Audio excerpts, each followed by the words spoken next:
जय हिंद दोस्तों, यूपीएससी हिंदी में आप सभी का स्वागत है। हम लोग पीटी 365 का जो एमसीक्यू होता है उसकी क्लासेस कर रहे थे। पिछले क्लास में मैंने 5 क्वेश्चन कराया था और बोला था आप लोगों से कि उस पर सुझाव दीजिएगा। तो कोई जेन्युइन सुझाव नहीं आया था। एक सुझाव आया था, किसी का होगा भाई, कोई नमूने धरती पे बहुत होते हैं। उनका ये था कि चेहरे पे लाइट नहीं पड़ी। अरे भैया, बोर्ड की स्क्रीन इतनी बढ़िया दिख रही है, उस पर फोकस करो, जो पढ़ाया जा रहा है उसको सुनो। चेहरे पे लाइट से क्या फर्क पड़ता है आपको? तो वही क्लास क्वेश्चन नंबर 6 से हम लोग करेंगे। और पीटी 365 हम लोग कर रहे हैं उसको एमसीक्यू फॉर्मेट में। यूपीएससी क्योंकि 24 मई को है। इसके अलावा आप अगर बीपीएससी की भी तैयारी कर रहे हैं तो उसमें भी करंट लगभग ऐसा ही आता है, वो कर सकते हैं। और यूपी पीसीएस भी दिसंबर में है, तो थोड़ा बहुत समझने के लिए, कंसेप्ट बनाने के लिए आप चाहें तो क्लासेस देख सकते हैं, नहीं तो इससे कोई कंपल्सन नहीं है। पहला क्वेश्चन चलिए देखते हैं। पहला क्वेश्चन ये है कि जीन एडिटिंग टूल, ठीक है, एक तरफ दे दिया है जीन एडिटिंग टूल के बारे में और दूसरी तरफ दे दिया उसकी क्या मुख्य विशेषताएं हैं। ठीक है, तो उसमें से क्या करना है आपको, सही गलत जोड़े का बताने के, कितने जोड़े सही हैं कितने जोड़े गलत है। जैसा कि पिछली क्लास में जोड़ा वाला मैं बताया था। तो जिंक फिंगर न्यूक्लियस, ये आरएनए निर्देशित डीएनए लक्ष्यीकरण, मतलब जो आरएनए गाइडेड डीएनए टारगेटिंग होता है ये करता है। फिर टॉलेंस जो होता है, टारगेटेड समथिंग करके इसका फुल फॉर्म होता है। तो साइट विशिष्ट डीएनए विखंडन करता है ये। ठीक है, मतलब जो साइट स्पेसिफिक होता है कि मतलब मान लीजिए 2 ऐसे जीन हैं, यहाँ पे कोई साइट है तो इसके बीच में ही अगर तोड़ना होगा तो ये तोड़ेगा।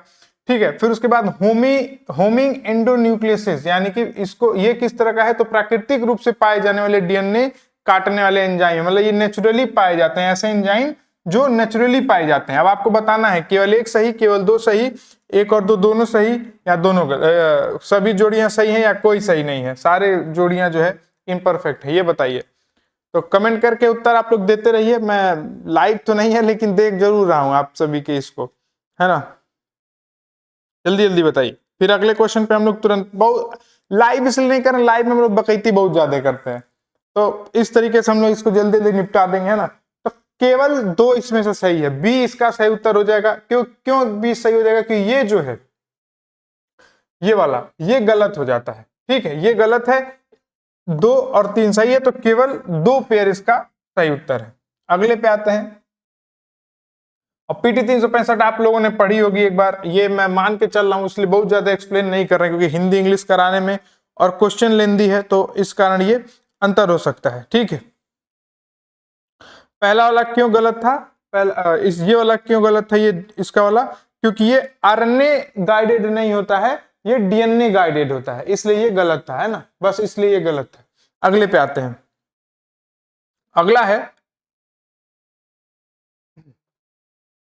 अगला क्वेश्चन ये है कि एपिजीनोम एडिटिंग को पारंपरिक जीन एडिटिंग तकनीकों की तुलना में अधिक सुरक्षित माना जाता है। जो epigenome editing considered safe than conventional gene editing techniques, Hindi English दोनों में है ना।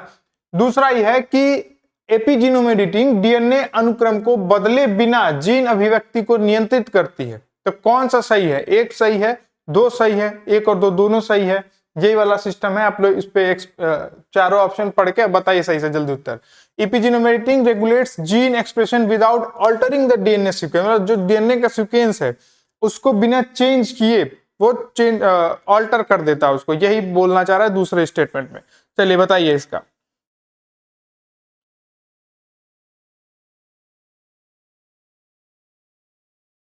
तो सही उत्तर है ए। होता क्या है कि जो एपिजीनोम है एडिटिंग को जो है वो अधिक सुरक्षित माना जाता है, जो पारंपरिक, ऑब्वियस सी बात है।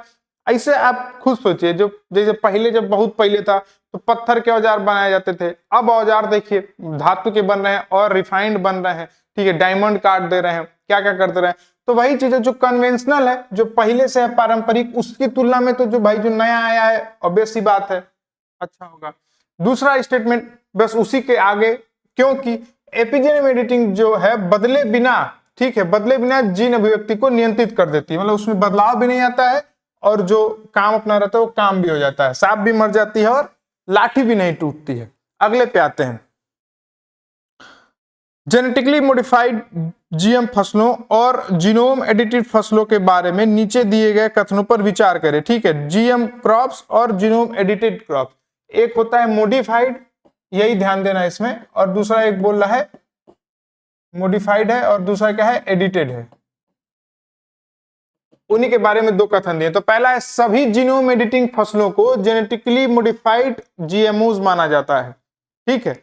दूसरा, ट्रांसजेनिक फसलों में अनिवार्य रूप से किसी दूसरे प्रजाति से डीएनए डाला जाता है, मतलब जो ट्रांसजेनिक क्रॉप्स होंगे उसमें जरूरी है, कंपलसरी है, नेसेसरी है, बोल रहा है कि उसमें डीएनए डाला जाता है दूसरे प्रजाति का। तीसरा बोल रहा है कि जीनोम एडिटिंग तकनीकें बाहरी डीएनए डाले बिना पौधों की विशेषताओं को बदल सकती हैं। जो जीनोम एडिटिंग टेक्निक्स है उसमें क्या होता है कि बिना पौधों की बिना बाहरी डीएनए, किसी और डीएनए को उसमें मिलाए बिना या डाले बिना उसकी विशेषताएं बदल जाती हैं। तीनों में से सही स्टेटमेंट बताना है, केवल 2 3 सही है, केवल 1 2 सही है, केवल 3 सही है, या 1 2 3 सही है। कमेंट करिए जल्दी जल्दी, आगे जल्दी जल्दी हम लोग बढ़ते जाएंगे।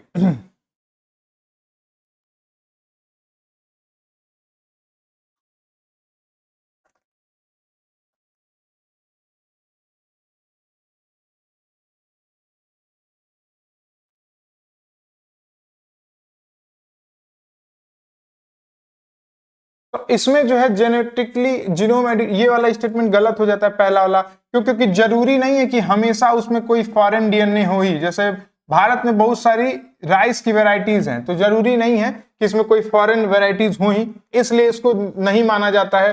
तो पहला स्टेटमेंट गलत होता है, बाकी दोनों जो दूसरा और तीसरा ऐसा ही है। इस स्टेटमेंट्स को भी आप ध्यान रखेंगे तो एक तरह का ये एक्सप्लेनेशन ही है कि ट्रांसजेनिक फसल, जो भी ट्रांसजेनिक फसल होगा तो जरूरी है कि दूसरे प्रजाति से उसमें डीएनए डाला ही जाएगा। जैसे आप इसको ट्रांसजेंडर्स के उसमें समझ सकते हैं, जैसे ट्रांसजेंडर जो है मेल और फीमेल, ऐसा कुछ उसमें थोड़ा थोड़ा दोनों का कैरेक्टर्स होता है, तो वैसे इसमें दो बाहरी मतलब बाहरी प्रजाति के भी डीएनए उसमें रहेंगे ही। तीसरा स्टेटमेंट क्यों सही है, क्योंकि इसमें जो डीएनए डाले बिना पौधे बदल सकते, जो जीनोम एडिटिंग टेक्निक्स है, इसीलिए ये वाला, क्योंकि ये सही है तो ये वाला इसीलिए गलत हो गया है। समझ रहे हैं आप इस बात को?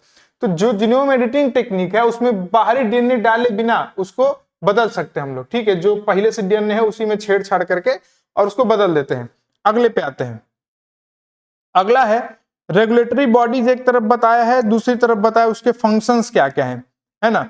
तो पहला रेगुलेटरी बॉडी है, ये बहुत ध्यान से सुनने की, मतलब बहुत इंपॉर्टेंट क्वेश्चन है लेकिन एक बार ध्यान रखिए। तो पहला है जेनेटिक इंजीनियरिंग मूल्यांकन समिति, जो जीईएसी है, उसका क्या है कि अनुवांशिक रूप से संशोधित जीवों को पर्यावरण में छोड़ने की मंजूरी देना, ठीक है। मतलब कोई जेनेटिकली मॉडिफाइड क्रॉप्स है उसको क्या करेगा कि इन्वायरमेंट में छोड़ देगा।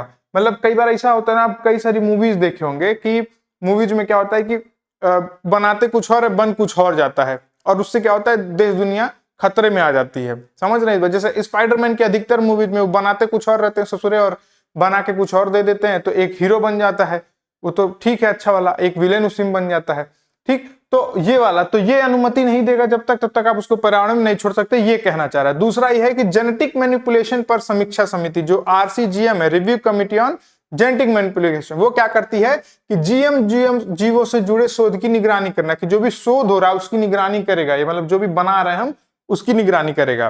तीसरा है भारतीय खाद्य सुरक्षा और मानक प्राधिकरण, एफएसएसआई, ये क्या करता है कि जीएम फसलों के क्षेत्रीय परीक्षण के लिए जिम्मेदार होता है। तो बताइए इसका कार्य क्या क्या है।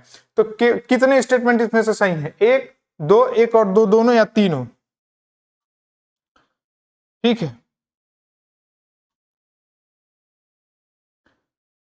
तो इसमें जो है, इसमें भी ऑप्शन बी सही है। अब आप लोग को तुक्का लगाना आ गया होगा, कुछ नहीं समझ में आ रहा तो केवल 2, तो उस पर मत जाइएगा भाई कभी भी, है ना। ये जब टेक्निक जो होती है तुक्का लगाने वाली और ये सब, वो तब करनी होती है जब नहीं आता है या लगता है कि ठीक है चांस ले सकते हैं, है ना। हर क्वेश्चन में आप ऐसे करेंगे कि नहीं केवल दो मारते जाएं, तो ऐसा कुछ नहीं होता है, ठीक। अगले पे आते हैं।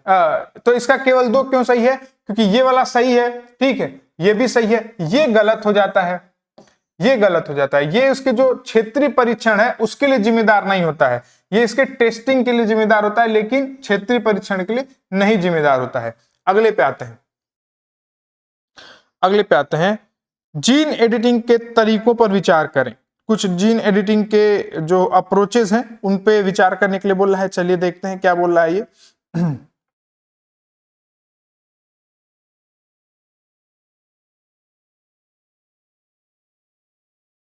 तो पहला है side directed nuclease, SDN1, side directed, Hindi English दोनों में तो सेम ही है।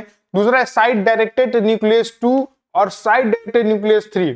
तो इसमें से बताना है कि इनमें से कौन सा तरीका है जिनमें कंपलसरी रूप से बाहरी डीएनए का समावेश शामिल है, मतलब जरूरी है कि बाहर से भी एक डीएनए जो है हम लोग लेके आएंगे।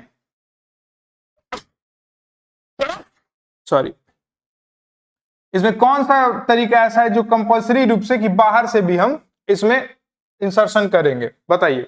ओनली वन, केवल दो, तीनों, या तीनों में से कोई में नहीं, जल्दी बताइए। अभी ऊपर बताया था।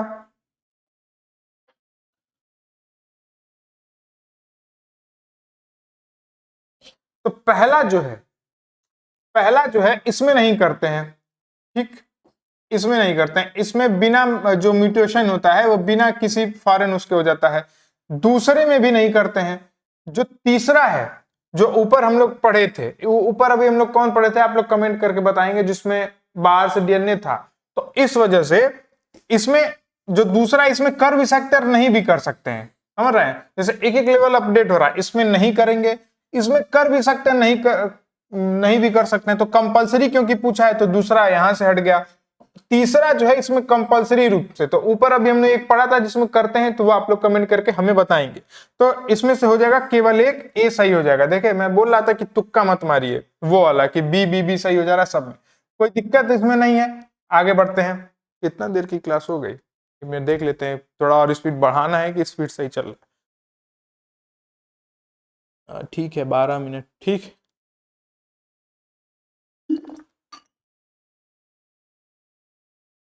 आते अगले क्वेश्चन पे। क्वेश्चन साफ दिख रहा है कि नहीं दिख रहा है, आप लोग एक बार प्लीज, क्योंकि लाइव नहीं हो पा रहा है, तो देखने के बाद बताइएगा जरूर कि कोई दिक्कत है कि नहीं है। उस हिसाब से हम लोग इसको आगे चल के उस हिसाब से चेंज करते रहेंगे, है ना। अगले पे आते हैं। बीटी कपास, बहुत बार पूछा है बीटी कपास, भाई बीटी कपास के बारे में अब पूछ रहा है। तो स्टेटमेंट है कि बीटी कपास भारत में व्यावसायिक खेती के लिए स्वीकृत एकमात्र अनुवांशिक रूप से संशोधित फसल है, कि मतलब केवल एक ही ये ऐसा फसल है जो अनुवांशिक रूप से संशोधित है।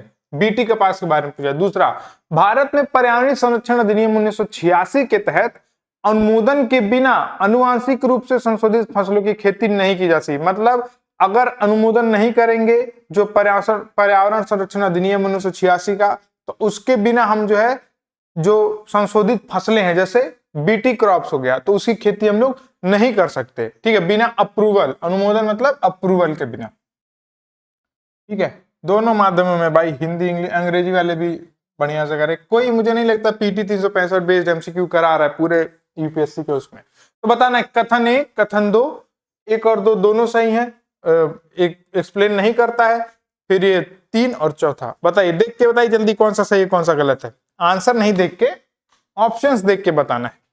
कमेंट आप लोग करते जाइए। आप लोग का देखिए पीटी 365 एकदम अपने आप तैयार हो जाएगा।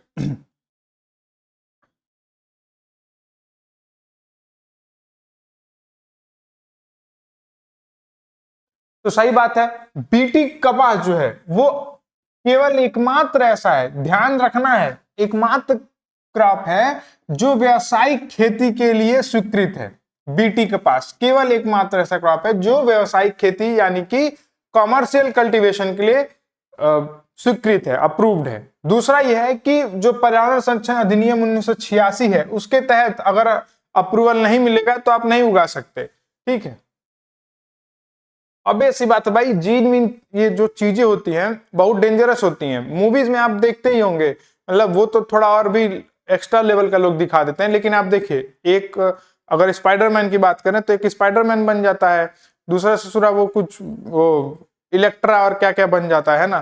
तो बहुत खतरनाक माहौल हो जाता है अगर बिना इसको अप्रूवल के लिए आप पता चले कुछ भी उड़ा दिए, सब लोग खाए, कोई कुछ और बन जा रहा है, या तो पता चला सब लोग मर गए।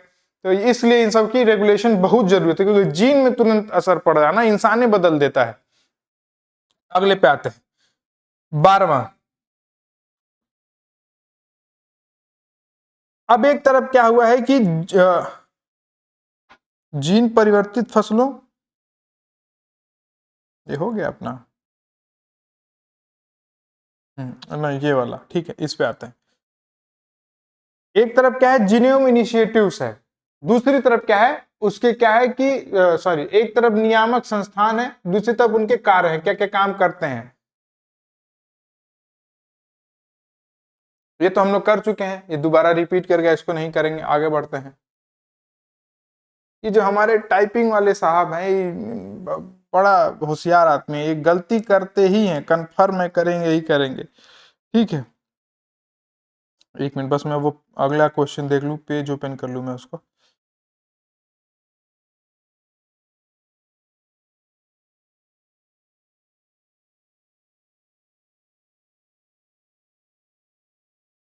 इस साइड वाला भी ये हो चुका है अपना, है ना, सारा रिपीट कर दिया है इसने।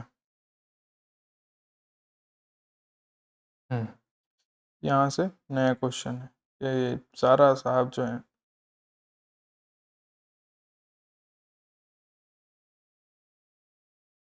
एक मिनट का समय दीजिए आप लोग, कुछ मिसमैच हुआ है, मैं बस वही मैं देख के और तुरंत तुरंत हम लोग स्टार्ट करेंगे बिना किसी देरी के। हम्म, ठीक है। तो ये पूछ रहा है कि भारत में जीनोम अनुक्रमण, जीनोम सीक्वेंसिंग संबंधी निम्नलिखित संस्थानों या पहलू पर विचार करिए। मतलब कौन से संस्थान है जो जीनोम सीक्वेंसिंग से रिलेटेड है। सिंपल सा यही है। तो department of biotechnology, Indian biological data centre, council of scientific and industrial research. जल्दी से कमेंट करके बताइए। देखिए 4-5 क्वेश्चन तो आप लोग का ऐसे ही कम हो गया। जल्दी से बताइए। ऑल जो है इसका श्रेय जो है हमारे जो टाइपिंग वाले साहब हैं उनको जाता है।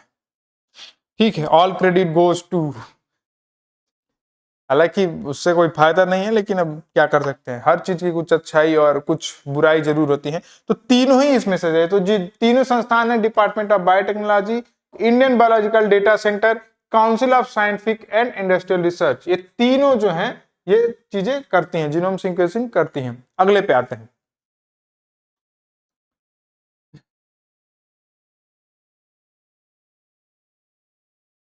अगला क्या है, बोल रहा है कि जनसंख्या विशिष्ट पॉपुलेशन स्पेसिफिक जीनोम डेटाबेस किसी देश में प्रिंसिजन मेडिसिन, जो प्रिसीजन मेडिसिन होता है, को बेहतर बना सकते हैं। तो सही है, अगर कोई पॉपुलेशन स्पेसिफिक जीनोम डेटाबेस तैयार हो जाए तो प्रिसीजन मेडिसिन का मतलब कि जो बहुत ही प्रिसाइजली वर्क करे। मतलब मान लीजिए आपको लीवर में दिक्कत है तो लीवर में जाके वो दवा काम करे, ये चीजें बोलना चाह रहा है। अगला है मानव जनसंख्याओं के बीच आनुवांशिक विविधताएं, जेनेटिक वेरिएशन महत्वपूर्ण रूप से भिन्न होती हैं। मतलब जो जेनेटिक वेरिएशन है वो बहुत भिन्न होती हैं ह्यूमन पॉपुलेशन के बीच। तो बताना है भाई व्याख्या। देखिए सब उल्टा सीधा साहब ने टाइप के व्याख्या को क्या कर दिए, खा गए हैं वह। ठीक है, खैर मैं बोल तो रहा हूं। तो पहला सही है, कथन दोनों सही है और उसकी व्याख्या करता है। दूसरा, कथन 1 और 2 दोनों सही है, परंतु कथन 2 व्याख्या नहीं करता है। एक सही है, 2 सही नहीं है, एक सही नहीं है, 2 सही है। 4 में से बताना है आपको। पूरा पीएनसी लगा दिया इन्होंने, क्या क्या हो सकता है जल्दी बताइए।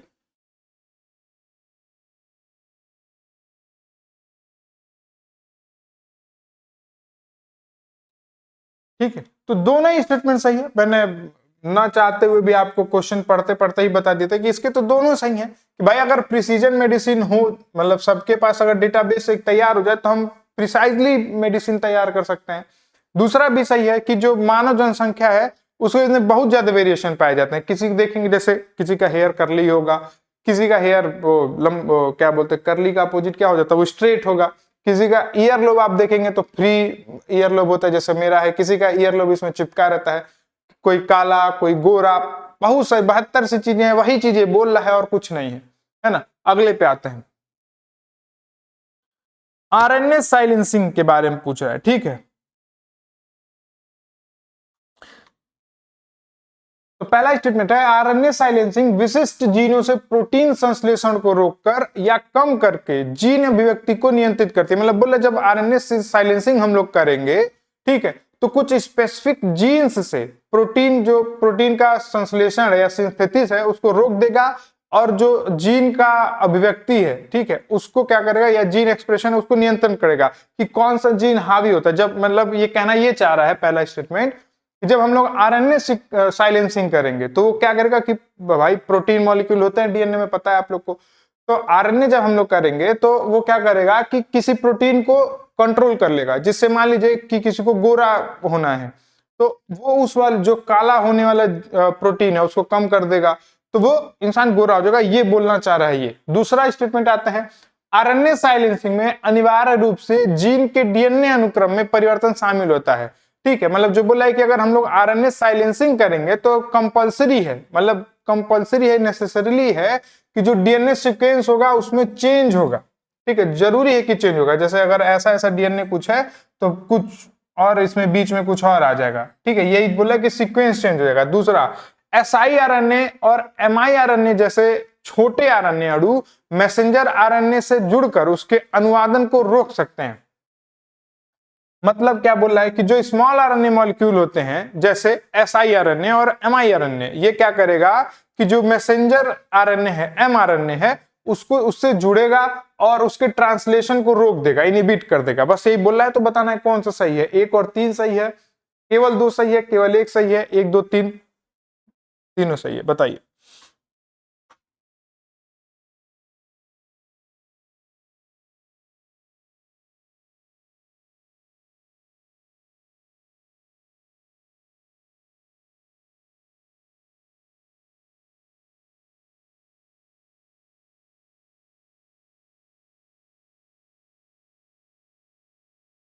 अब ये पीवाईक्यू के बेस्ड ऐसे ही क्वेश्चन पीवाईक्यू में पूछे गए, तो इसका जो होगा केवल और केवल कौन सा गलती हो जाएगा, केवल 2 गलत हो जाएगा। तो केवल 2 किस में नहीं है, तो ए हो जाएगा, है ना। तो केवल 2 इसका गलत है। क्यों? क्योंकि जरूरी नहीं है कि ये डीएनए अनुक्रम में परिवर्तन शामिल हो, कंपलसरी नहीं होता है कि शामिल हो। ठीक है, और ये स्टेटमेंट आप याद रखें कि जब भी आरएनए साइलेंसिंग होगा तो किसी एक प्रोटीन की सिंथेसिस रोक देगा और उस हिसाब से भी जो जीन के कैरेक्टर्स हैं उसको कंट्रोल करेगा। यही ये कहना चाह रहा है। ये सब आप लोग 9th 10th के बायो में भी पढ़े होंगे, 9th 10th 11th 12th ये सब की बायो में जो है बड़ा सही से दिया हुआ। अगले पे आते हैं। कितना क्वेश्चन हो गया?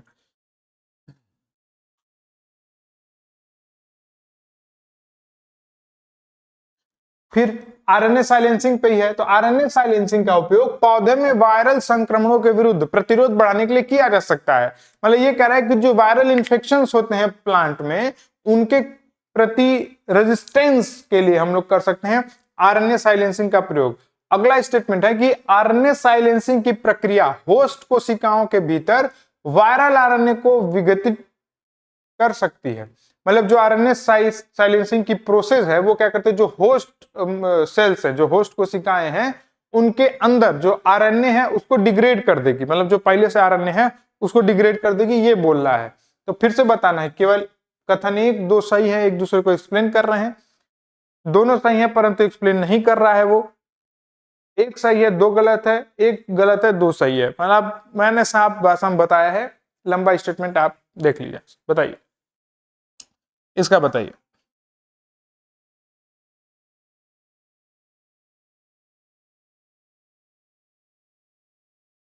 तो सही बात है। ठीक है, तो एक स्टेटमेंट इसका सही होगा। ठीक है, दोनों स्टेटमेंट सही हैं तो ए हो जाएगा इसका सही। क्या आप देखिए, इसमें कुछ दिमाग नहीं लगाना है। क्या बोल रहा है कि रेजिस्टेंस जो है उसको बढ़ाने में मदद करेगा। अब कैसे मदद करेगा? जब जो भी वायरस वाला है, वायरस के जब आरएनए को डिग्रेड कर देगा यानी कि विघटित कर देगा, तभी तो रेजिस्टेंस बढ़ाएगा। और यही चीजें बोल रहा है। तो दो, अब कोई ऐसा स्टेटमेंट तो है नहीं कि दोनों सही दोनों गलत है। तो एक सही होगा तो ऑब्वियस सी बात है 2 सही होगा। एग्जाम में भी आपको ऐसा ही कुछ सोच विचार करना है और उत्तर सही कर देना है। अगले पे आते हैं।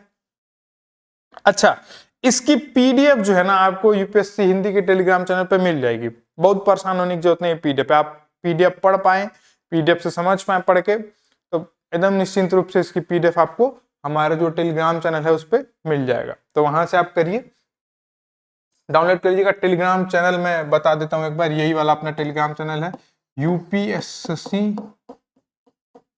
Hindi for CS. ये अपना टेलीग्राम चैनल है, इस पे आपको इसकी पीडीएफ मिल जाएगी। और अगर आपको 2026-27 के लिए पेड टेस्ट सीरीज से भी जुड़ना है तो आप यूपीएससी हिंदी से जुड़ सकते हैं, ये वाले नंबर पे व्हाट्सएप करके, है ना। चलिए, अगला आ गया पैन जीनोम के बारे में। ठीक है,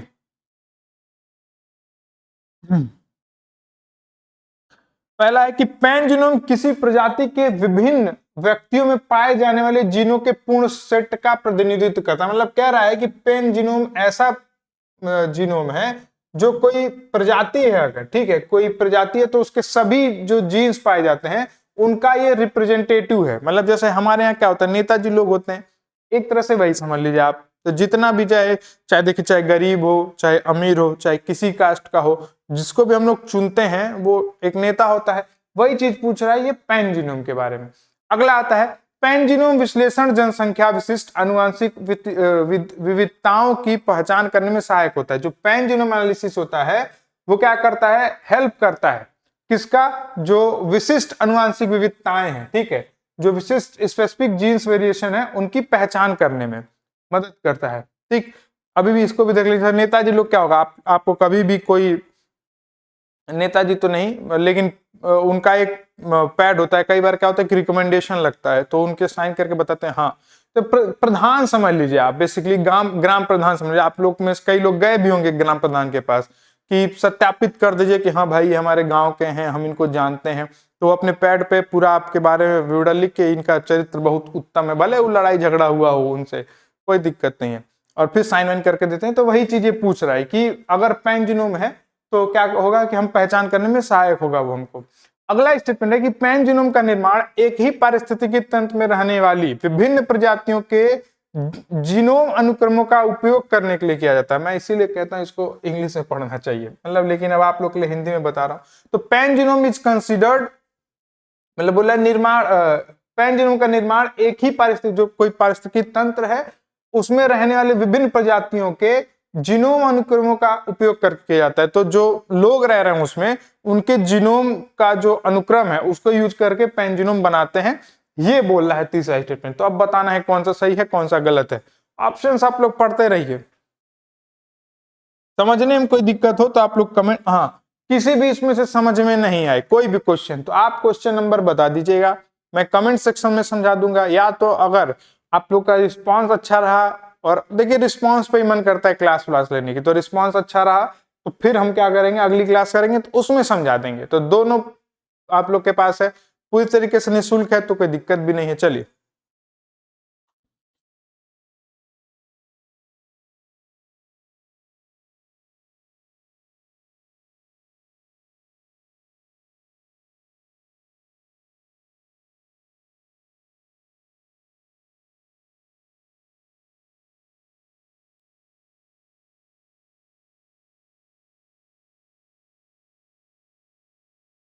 तो इसका जो तीसरा स्टेटमेंट है ये गलत है, ये गलत है।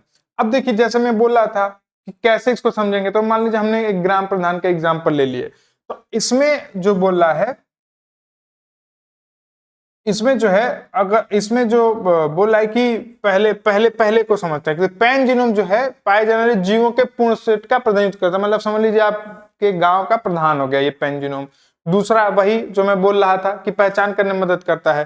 तीसरा बोला है कि पैन जीनोम का निर्माण एक ही पारिस्थितिकी में रहने वाले विभिन्न प्रजातियों, तो विभिन्न प्रजातियों का नहीं करना है। अब ये आप इसको ऐसे समझ सकते हैं कि मान लीजिए इंडिया हो गया आपका पारिस्थितिकी तंत्र और प्रजाति हो गया उसका गांव, तो भाई जो प्रधान होगा वो तो किसी एक गांव का होगा, है कि नहीं। तो अब एक से ज्यादा गांवों के लिए कैसे रिस्पॉन्सिबल होगा, तो वही चीज ये बोल रहा है कि प्रधान जो चुना जाएगा, प्रधान वो चुना जाएगा वो तो एक गांव से उसका होगा ना, एक जो उसका क्षेत्र होगा उससे होगा।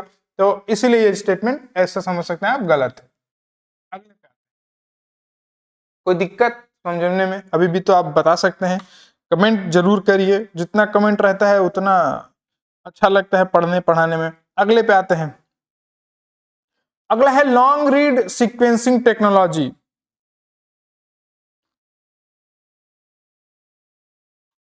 पैन जीनोम के बारे में ही है। तो ये बोला कि लॉन्ग रीड सीक्वेंसिंग तकनीकें पैन जीनोम बनाने के लिए विशेष रूप से उपयोगी, मतलब पैन जीनोम बनाने के लिए हम लॉन्ग रीड सीक्वेंसिंग तकनीक का यूज करेंगे। दूसरा ये बोला है कि लॉन्ग रीड सीक्वेंसिंग तकनीकें डीएनए के लंबे खंडों में अत्यधिक सटीक जीनोम जानकारी प्रदान करती हैं। मतलब जो लॉन्ग जीन सीक्वेंसिंग तकनीक होती है वो क्या करता है, जो डीएनए का लंबा हिस्सा होता है, जो मतलब अगर कोई डीएनए ऐसा होता है ना, डीएनए का अगर जो लंबा हिस्सा होगा उसमें ये सटीक जानकारी देता है, मतलब लंबे में भी गायब नहीं जाता। वो क्या करेगा कि बताएगा कि हाँ भाई ठीक है, ये सही है, यहाँ पे जो भी जानकारी होती है। अब डीएनए वनए ऐसी बात तो होती नहीं भाई, उन लोग को जानकारी कुछ और होती है। मैं अपने जनरल में आपको समझने के लिए बता रहा हूँ। ये मत समझिएगा कि इससे हाल चलेगा, अच्छा इसका चरित्र बता दो, इसका चरित्र प्रमाण पत्र बता दो, ये सब चीजें नहीं होती है। वहां पे प्रोटीन का पता लगाते हैं हम लोग, वहां पे कैरेक्टरिस्टिक्स का पता लगाते हैं, ठीक है, बहुत सारी चीजें का पता लगाते हैं। तो ये चीजें समझिएगा। तो बताइए इसमें से कौन सा सही है, ए बी सी या डी? जल्दी बताइए।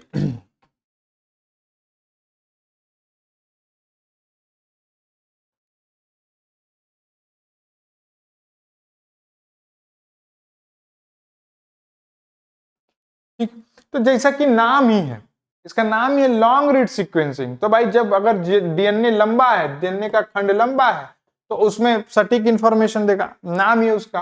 ठीक है, और पैन जीनोम बनाने के लिए हम क्या यूज करते हैं, तो लॉन्ग जिंक टेक्निक यूज करते हैं। सिंपल सी बात है, कोई उसमें ये नहीं है। तो इसका ए सही हो जाएगा, ए जो है सही हो जाएगा। मिटाना भी पड़ता है एकदम, जो बचपन में हम लोग क्लासरूम पे करते थे वो वाला सिस्टम आ गया है। अगला आते हैं, फूलों वाले पौधों की बात हो रही है, जो फ्लावरिंग प्लांट होती हैं उसकी बात हो रही है। और उसमें जो खोजे गए शुक्र जीन के बारे में बोल रहा है। तो बोल रहा है कि शुक्र जो जीन है, शुक्र जीन फूल वाले पौधों में पराग के विकास में शामिल प्रोटीनों को नियंत्रित करता है। तो जो परागकर होते हैं, जिनसे क्या होता है, पॉलिनेशन होता है, तो उसके फ्लावरिंग प्लांट्स में, तो उसको नियंत्रित करता है शुक्र जीन, ये पूछ रहा है। ठीक है, दूसरा, शुक्र एफबॉक्स जीन नामक जीनों के एक वर्ग से संबंधित है जो प्रकाश संश्लेषण की दक्षता को नियंत्रित करता है। मतलब ये बोल रहा है कि ये जो है शुक्र जो है वो क्या है कि जो एफबॉक्स जीन है उसके नामक जो एक जीनों का वर्ग है उससे रिलेटेड है, उस जो जीनों के एक कैटेगरी है उससे रिलेटेड है। अब जीनों वाला हाउ वाला जीन में समझ लीजिएगा आप लोगों को, एक जीन होता है ना हुकुम मेरे आका, वो वाला जीन नहीं है मेरे भाई, ये दूसरा जीन है। तो जीनों के एक वर्ग से संबंधित है जो प्रकाश संश्लेषण की दक्षता को नियंत्रित, मतलब जो फोटोसिंथेसिस होता है वो कितना बढ़िया से होगा, कितना बढ़िया नहीं होगा, उसको नियंत्रित कर रहा है, ये पूछ रहा है। तीसरा है कि शुक्र से संबंधित जीनों के तेजी से विकास को फूल वाले पौधों के तेजी से विकास के पीछे कारणों में से एक माना गया है। कि जो शुक्र से संबंधित जीन है उनके तेजी से जो विकास होता है, तो जो फूल वाले पौधे हैं उसमें मतलब बहुत सारा वेरिएशन हो जाता है ना। फूलों में भी देखेंगे तो पहले गुड़हल एक सिंपल सा आता था, एक गुड़हल बन गया, एक गुलाब बन गया। चलिए गुलाब, पहला गुलाब जो है सिंपल सा आता था, ठीक है। अब बुके रोज आने लगा है, फिर उसमें एक ब्लैक कलर में आने लगा है, फिर येलो ऑरेंज टिंज तरह तरह का।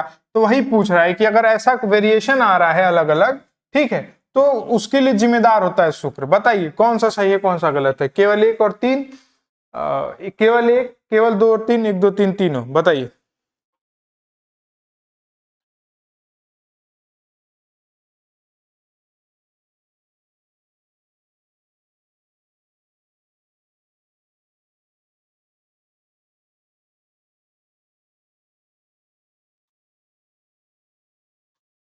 तो इसमें अगर हम देखें, इसमें देखिए इसको कैसे करना है, तो कहीं पे भी ऐसा तो नहीं है कि चलिए इसमें देखते हैं कि केवल एक, पहला का अगर हम देखें तो क्या बोला है कि पौधों के पराग के विकास में शामिल होता है।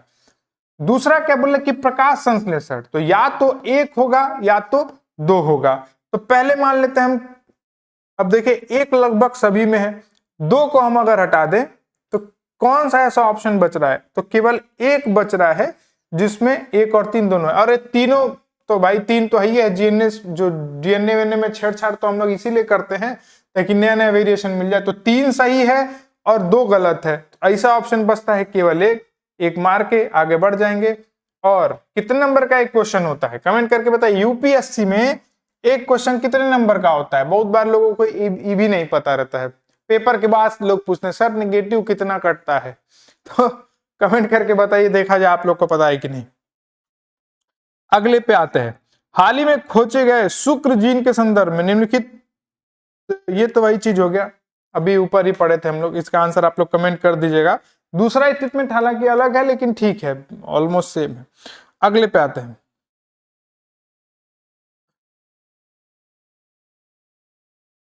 डीएनए प्रोफाइलिंग के बारे में पूछा है, तो डीएनए प्रोफाइलिंग के संदर्भ में निम्नलिखित कथनों पर विचार करिए। करिए भाई, विचार करिए।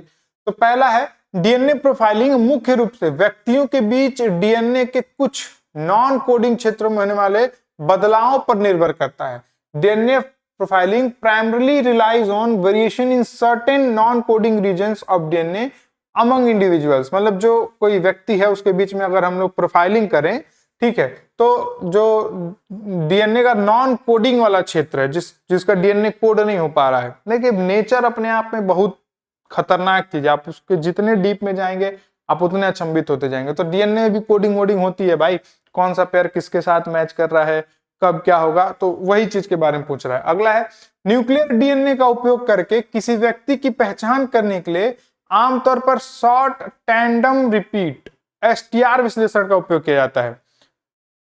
मतलब कई बार नहीं होता, पहले के मूवी में आप देखे होंगे, पहले के सीरियल्स में बहुत देखे होंगे कि डीएनए जांच के लिए भेजा है, पता चल पाए ये किसका बेटा है किसकी बेटी है।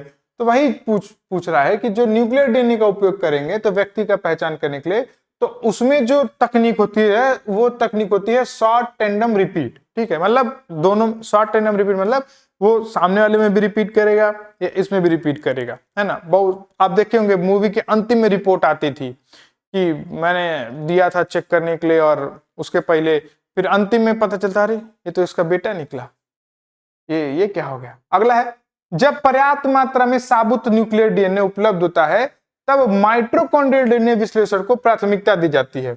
मतलब बहुत ज्यादा अगर डीएनए पर्याप्त मात्रा में अच्छा खासा अवेलेबिलिटी है तो जो माइटोकॉन्ड्रियल डीएनए विश्लेषण है उसको प्राथमिकता देंगे हम, ये बोल रहा है, बस सिंपल सी बात है। तो बताइए कौन सा सही है? 1 2 सही है, केवल 2 सही है, 1 और 3 सही है, 1 2 3 सही है। सब डॉक्टरों को पढ़ना चाहिए, क्यों यूपीएससी में ये सब दे देता है भाई, डीएनए और क्या क्या। आप लोग साइंटिस्ट जरूर बन जाएंगे, डीएनए ने किसी का इधर उधर जरूर घुमा देंगे आप लोग।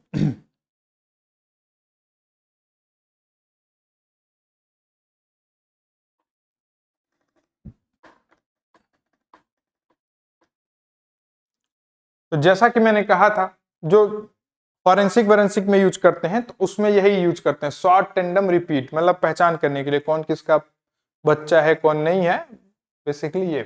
दूसरा, पहला स्टेटमेंट सही है, दूसरा स्टेटमेंट सही, पहला सही है जो पहला सही है, दूसरा सही, तीसरा गलत है। क्यों गलत है? इसमें ये सिस्टम वाला गलत है कि इसमें क्या बोला कि जब पर्याप्त मात्रा में अवेलेबल रहेगा, तो जब पर्याप्त मात्रा में अवेलेबल रहेगा तो हम काहे माइटोकॉन्ड्रिया में छेड़छाड़ करने जाएंगे, हमको नॉर्मली पता चल जाएगा, जबरदस्ती थोड़े करेंगे। तो जब नहीं रहता है पर्याप्त में, मान लीजिए हेयर का एक स्ट्रैंड मिल गया, कई बार होता है ना ऐसा, बाल का एक टुकड़ा बस मिल रहा है, पर्याप्त डीएनए हमको नहीं मिल पा रहा है, तब हम उसके फिर माइटोकॉन्ड्रिया में जाके जो माइटोकॉन्ड्रियल डीएनए है उसका विश्लेषण करेंगे कि वो मैचिंग हो रही है कि नहीं। ऐसा कुछ माइटोकॉन्ड्रिया होता है ना इधर इधर, तब हम जाके उसमें चेक करेंगे। ठीक है, तो इसका स्टेटमेंट केवल 1 और 2 सही है, तो हो जाता है ए। अगले पे आते हैं। क्लास कितने देर की हो गई एक बार भी देख लिया जाए, ऐसा तो नहीं 5 घंटे का क्लास हो गया और आप लोग बस, ठीक है 5-6 मिनट और कर सकते, 5-6 मिनट क्या है, जितना पीपीटी में क्वेश्चन रहेगा आज उसको पूरा निपटा दिया जाएगा। आप लोग साथ दीजिए, साथ देने का मतलब आप लोग बने रहिए, आप लोग क्लासेस देखिए एक्टिवली, और 40 से 45 मिनट भाई मैक्सिमम एक क्लास होगी, और आप लोग ढंग से रिस्पॉन्स करेंगे ना तो मैं लाइव भी ले लूंगा। ठीक है, अभी मुझे मन नहीं कर रहा, फिर वही लाइव में आओ, थोड़े से लोग देखते हैं, थोड़ा सा कमेंट करते हैं तो मजा नहीं आता है। आप लोग पर्याप्त मात्रा में रहिए तो मैं लाइव भी क्लास ले लूंगा, और जो भी जैसा भी है। अगला क्वेश्चन है कि डीएनए प्रोफाइल विधि है और दूसरा है उसका विशेषता है। और ये साहब ने जो है, इतना होशियार साहब है टाइपिंग वाले, इनकी तो ये 1 नहीं है, ये 1 है, ये 2 है, ये 3 है, बस तीन तक ही है। अपने हिसाब से जो टाइपिंग करते हैं ना वो अपने आप में एआई है, वो उनको आप जैसा दे देंगे वो वैसा ही करके देते हैं। अगर गोरखपुर को गोरखपुर लिखा गया है तो वो साहब उसको गोरखपुर नहीं कर देंगे, वो गोरखपुर ही लिखेंगे।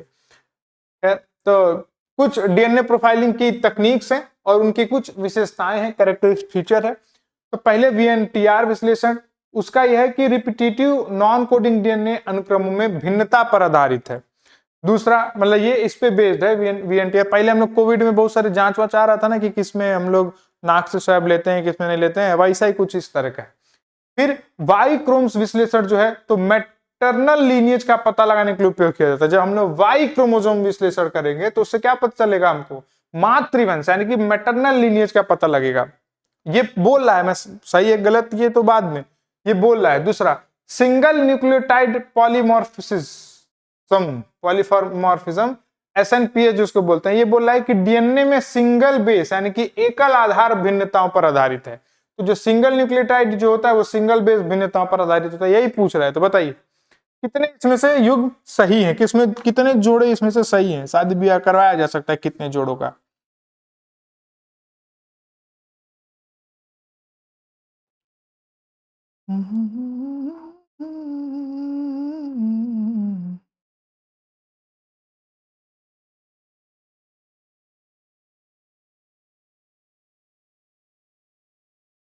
ठीक है, तो इसमें जो है केवल 2 सही है। क्यों केवल 2 सही, क्योंकि ये जो दूसरा वाला था वाई क्रोमोसोम विश्लेषण ये गलत है। ठीक है, ये पिताजी का पता लगाने के लिए किया जाता है, फादर लीनिएज का पता लगाने के लिए किया जाता है। अब आपको बताना है एक्स और वाई 2 क्रोमोसोम होते हैं, इसमें से मेल्स के पास कौन से होते हैं और फीमेल्स के पास कौन से होते हैं, ये कमेंट करके आप बताएंगे, है ना।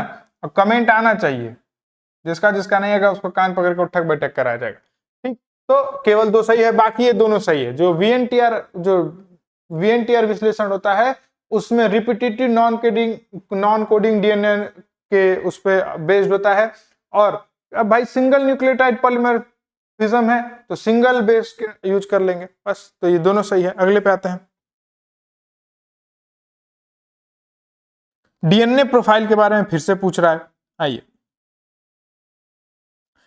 तो बोल रहा है यह आनुवांशिक भिन्नताओं के आधार पर व्यक्तियों की पहचान करने में उपयोगी होता है। दूसरा है यह केवल प्रोटीन मार्करों पर निर्भर करती है, डीएनए अनुक्रमों पर नहीं। ठीक है, डीएनए सीक्वेंस की जगह किस पे डिपेंड करता है, प्रोटीन मार्कर पे, ये बोल रहा है। और पहला ये था कि it can be used to identify individual based on genetic variations.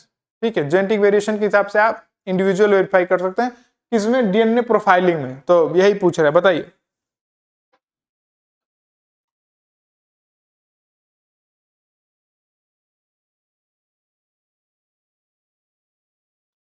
इसका जो सही उत्तर है वो केवल एक है ना। इसका जो सही उत्तर है केवल एक है, दूसरा गलत है। क्यों गलत है, क्योंकि ये प्रोटीन मार्करों पर नहीं निर्भर करती है, किस पे करती है, डीएनए अनुक्रमों या फिर डीएनए सीक्वेंसेस पे। ठीक है, प्रोटीन मार्करों पर नहीं करते, डीएनए सीक्वेंसेस से। मतलब 2 डीएनए अगर हम मिला रहे हैं, मान लीजिए डीएनए है तो यहाँ पे कौन सा जो D1 D2 जो भी रहता है यहाँ पे D2 है। अब दूसरे में भी अगर ऐसा ही मिलेगा D1 D2 यहाँ पे, तो ये सीक्वेंस ही तो है एक तरह का। तो इस तरीके से पता करते हैं हम लोग, ना कि कहां पे प्रोटीन सिंथेसिस हुआ है कहां पे नहीं हुआ है, इसके बेसिस पे नहीं, है ना। वही बोल रहा है। अगले पे आते हैं, कितना क्वेश्चन और बचा है पीपीटी में, 2 और बचा है। चलिए, फ्यूनोम इंडिया नेशनल बायो बैंक के बारे में पूछ रहा है, तो इसको एक बार आप लोग देख लीजिएगा, इसको हम लोग स्किप कर सकते हैं। अगले पे आते हैं,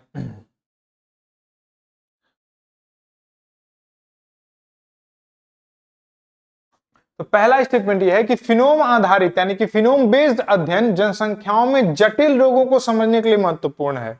दूसरा मतलब जो भी पॉपुलेशन है उसमें जो जटिल रोग हैं उनको समझने के लिए फिनोम बेस्ड अध्ययन होता है। दूसरा कह रहा है कि फिनोटाइप, जो फिनोटाइप होता है केवल माता पिता से प्राप्त अनुवांशिक कारकों द्वारा ही निर्धारित होता है। ठीक है, मतलब जो माता पिता से जो मिलेंगे आपको डिजीज, कई बार होता है ना कि ये जनरेशनल डिजीज है, ठीक है, शुगर जो भी होता है, तो उसमें ये पूछ रहा है। तो बताना है कौन सा सही है कौन सा गलत है, कौन सा किसको एक्सप्लेन कर रहा है, बताइए।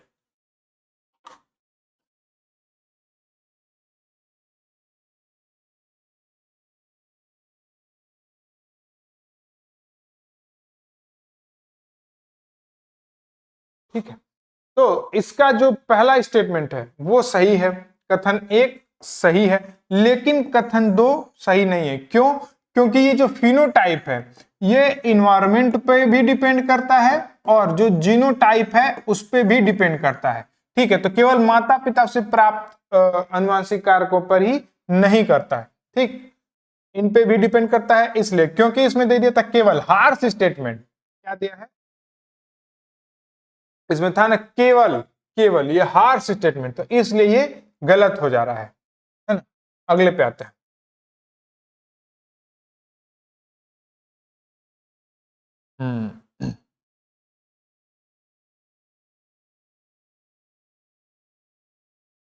अगला है कंसिडर द फिनोम आधारित फिनोम बेस्ड अध्ययनों के निम्नलिखित घटनों पर विचार करें। तो पहला है व्यक्तियों के प्रेक्षणीय ऑब्जर्वेबल शारीरिक लक्षण।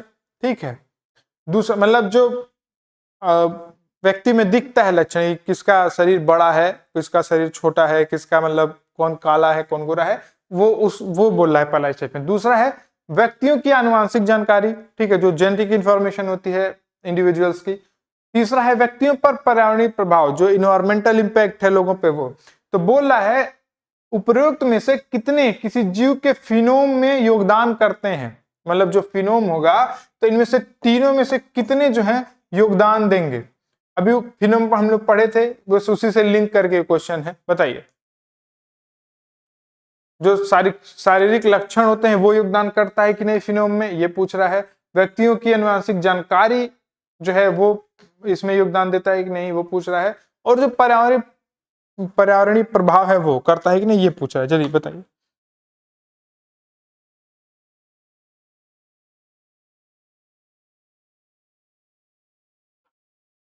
बताइए, जल्दी बताइए, फिर ये पीपीटी खत्म हो गई है, अब अगली पीपीटी बनेगी तो अगला जो है काम होगा। यहीं पे समाप्त हो जा रही पीपीटी।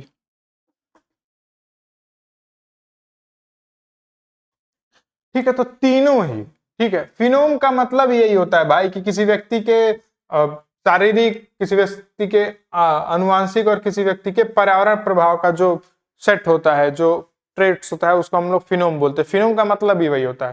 तो तीनों सही है, तो सभी तीन।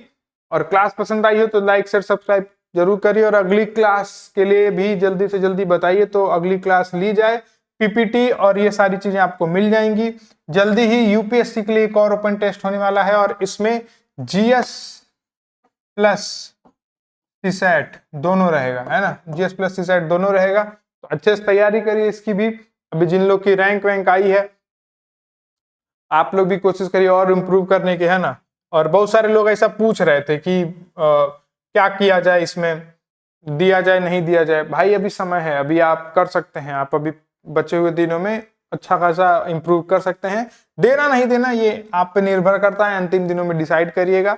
बाकी किसी भी जानकारी के लिए इस नंबर पे व्हाट्सएप कर सकते हैं। यूपीएससी हिंदी द्वारा बढ़िया से एकदम pattern based, PYQ based, pre में सभी की टेस्ट सीरीज चलाई जा रही है। तो क्लास में आप हाँ जरूर बताइए कि ऐसे ही क्लास चलानी है, कैसे चलानी है। सभी को जय हिंद, शुभ रात्रि।